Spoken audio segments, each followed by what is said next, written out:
Raider Nation, the vibe in Las Vegas is boiling right now. There is a clear hole on offense that is screaming for reinforcements. There is a decision on defense that feels like a replay of last year. You have people up top hunting for a real offensive mind to give this thing direction. And there is also a heavy situation inside the roster. To close it out, a major name on the coaching staff could be on the way out. Stick with me, because the last one hits the silver and black fan base hard and changes the whole mood around this team. But before we dive into all of it, subscribe to the channel and drop a comment with your take on draft picks. This is where Raider Nation speaks loud.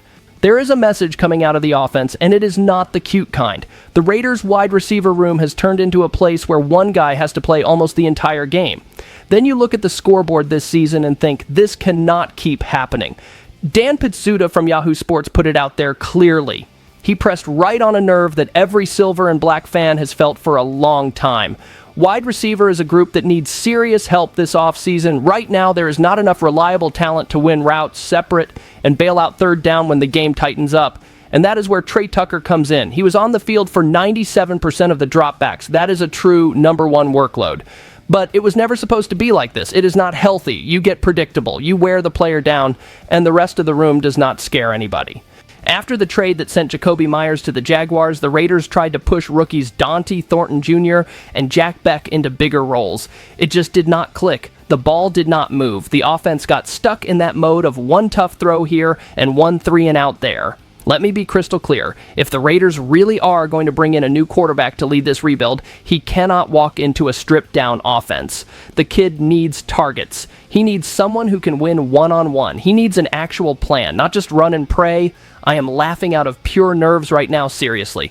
Tucker himself let something slip that matters more than any stat line. He talked about stability. When a player says that out loud, it means the locker room is tired. He has already been through Josh McDaniels, Antonio Pierce, and Pete Carroll. 3 styles, 3 ideas, and the offense becomes a brand new puzzle every single year. So how is a guy supposed to grow? How is timing with the quarterback supposed to magically appear? The point is simple. The top of the organization has to align everything: head coach, coordinator, philosophy, and the roster. Because wide receiver is not just about signing a name. It is about using guys the right way. It is about designing routes that free them up. It is about having a play caller who creates space. And yes, it is about adding more talent to that room. And here is the stands level read you do not get everywhere. The Raiders have to stop treating wide receiver like an accessory. If the plan is to draft the quarterback, then the plan has to include protection and targets. Otherwise, you repeat the cycle. Promise, hype, a punch to the gut, and another year of frustration. Tell me in the comments, would you build that room through the draft, through free agency, or would you hit both without hesitation? Because that choice changes everything. And stay locked in, because the next one is a defensive decision that feels like deja vu, and it hits fan confidence right where it hurts. Here's the deal. The defense had its moments, but a decision is coming that says a lot about how this front office thinks, and it reminds you way too much of what happened last year. It gives you that cold feeling only a fan who has seen this movie before understands. Back then, general manager John Spytek jumped onto a moving train and had to make a fast call at linebacker. Robert Spillane and Divine Diablo were heading to the market. The Raiders did not pay either one. Spillane left and still produced, but at a price that now feels like, fine, at least they did not blow up the budget.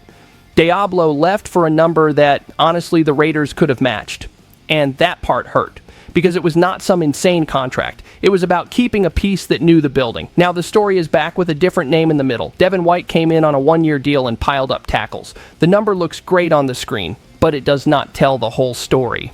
Teams attacked him in the short middle. Coverage was a problem, and if the team is getting built again, paying more for a guy who gets targeted in coverage can turn into another headache, especially with a roster that has holes everywhere.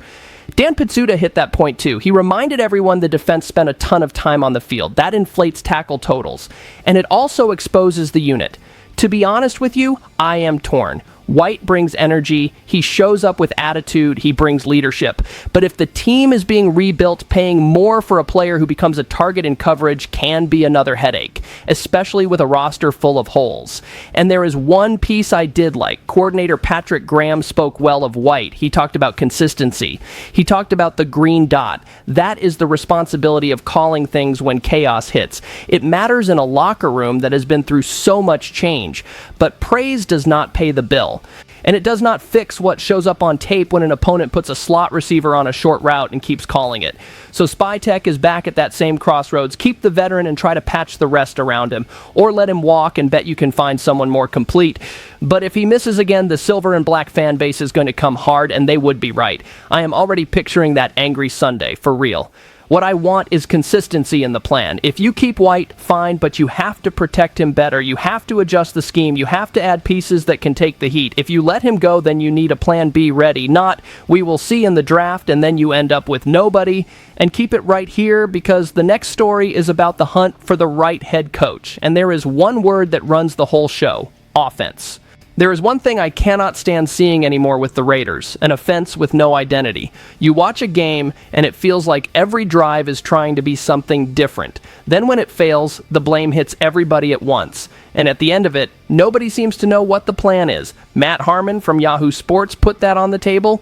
He said the biggest must-do this offseason is to absolutely nail the person who will design this offense. It is not just hiring a coach because of a name. It is bringing in someone with vision, someone who can develop a quarterback, someone who can actually use the young talent that already exists on the roster, even if more pieces are still needed. And here's what raises the stakes. The Raiders own the top pick in the draft.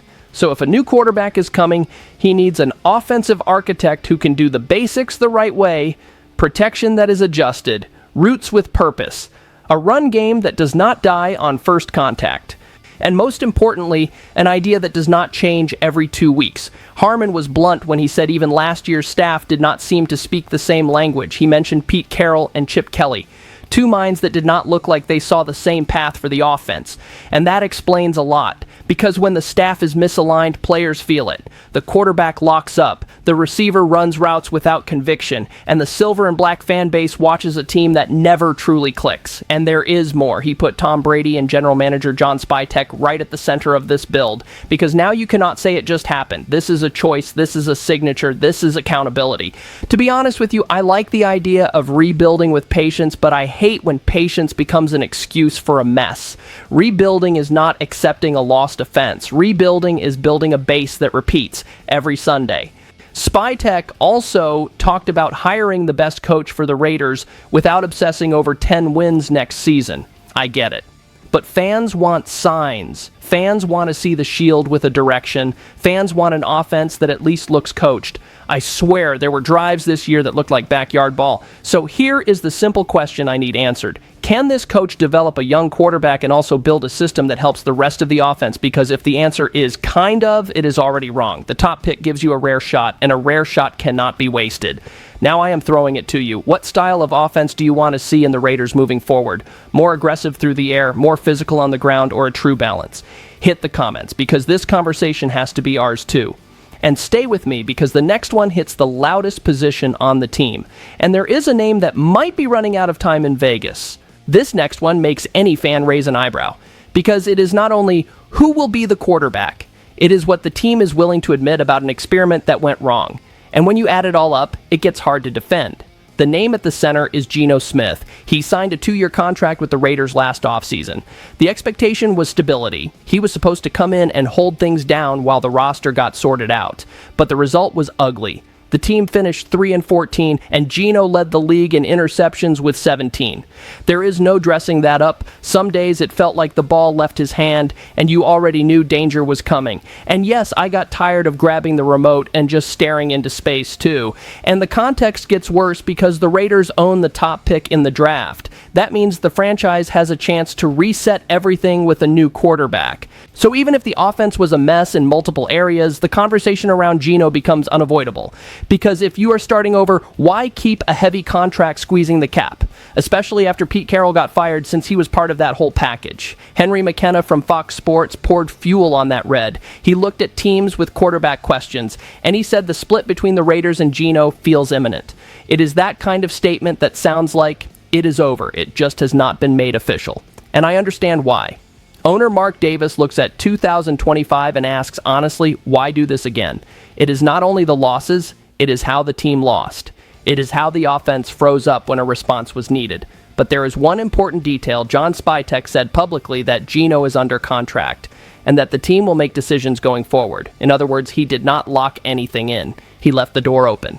And I can see two paths. One, keep Geno as a bridge. Let the rookie sit and learn. Try to save the structure. 2, cut the cost. Own the mistake. Start the new quarterback right away. To be honest with you, keeping him as a bridge only makes sense if Geno accepts that role and the environment is aligned. Aligned means a new coach, a clear scheme, and better receivers. If it stays messy, the rookie is going to play anyway. And then you have 2 problems instead of 1. And there is the locker room side too. Players feel it when a franchise is half decided.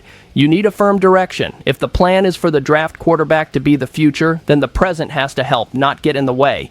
That applies to everything, including how you manage Geno through this stretch. So the question is hanging there. Are the Raiders going to cut their losses fast, or are they going to try to patch it for one more year? Because the next story connects to that in a way not enough people are talking about. It is about defense, coaching staff, and a name that could be changing addresses. There is a behind-the-scenes move that, if it happens, changes how the Raiders defense breathes. This is not a player trade. This is not a free agent signing. This is a seat on the coaching staff, and when that seat shifts, everything shakes. The name driving this is Patrick Graham. He has become a strong candidate to be the defensive coordinator for the Washington Commanders. And what people are saying over there is not just he is good, it is that his style fits what Dan Quinn keeps talking about in press conferences. A defense that is physical, fast, aggressive, and most importantly, built around attacking the football. The most interesting piece is the so-called light box. To simplify it, that means fewer than 7 defenders near the line. But here is the detail that changes everything. Washington used it a lot with 3-man fronts. Graham, with the Raiders, did it with 4. It sounds small, but it changes the game. With 4 controlling the line better, linebackers stop fighting guards pulling across the formation. They start running free, then the tackles come cleaner. It is not magic. It is structure. Look at the example people use. When Robert Spillane played in this system under Graham, he posted 148 and then 158 tackles in back-to-back seasons. That helps explain why the scheme produces numbers and presence. The ball is always close to the linebacker because the front held the point. Now look at the Commanders side. They see a guy like Darren Payne and think, in Graham's scheme, he gets more one-on-ones instead of living locked up with 2 offensive linemen all game. That could unlock a linebacker like Frankie Louvu too, because he is explosive when he finds a lane. Even Johnny Newton enters the conversation. He is a player who struggles when he has to take on 2 blocks, but he can become more consistent if the system helps him. Then comes the part that hits you. Money and the future. Payne has a cap hit of $28 million in 2026. The idea is that a scheme like Graham's could even help lead to an extension that drops that number closer to $15 million. And when a franchise starts thinking like that, it is building the team around the coordinator. And it is not only the front, the coverage matters too. Quinn is known for cover 3 with 1 deep safety. Graham has had more success using 2 deep safeties. That lets corners play more aggressively because they know help is behind them. To be honest with you, I get why Washington is excited. And it worries me because the Raiders have already suffered through too much instability. Losing the brain of the defense right now would be another hit to this team's rhythm. I am trying not to dramatize it, but it is hard. If Graham leaves, the Raiders have to decide whether they are keeping their defensive identity or starting over again. And with the offense already entering a rebuild, you can imagine how heavy that gets. And that is where this story opens a bigger door. When offense, quarterback, and the coaching staff start changing all at once, it is not only an offseason. It is an era shift, and we have to look that straight in the eye. Here is what really hits. Everything connects. The offense needs more help, so Trey Tucker is not carrying it alone. Devin White becomes a money and scheme decision. Spytek and Brady have to nail the brain of the offense. And the Geno Smith situation demands clarity, while Patrick Graham might walk and open up another hole. My bold take: 2026 is going to start with a totally new face, either for the better or straight into chaos. Hit the comments because this space belongs to everyone who lives and breathes Raiders football.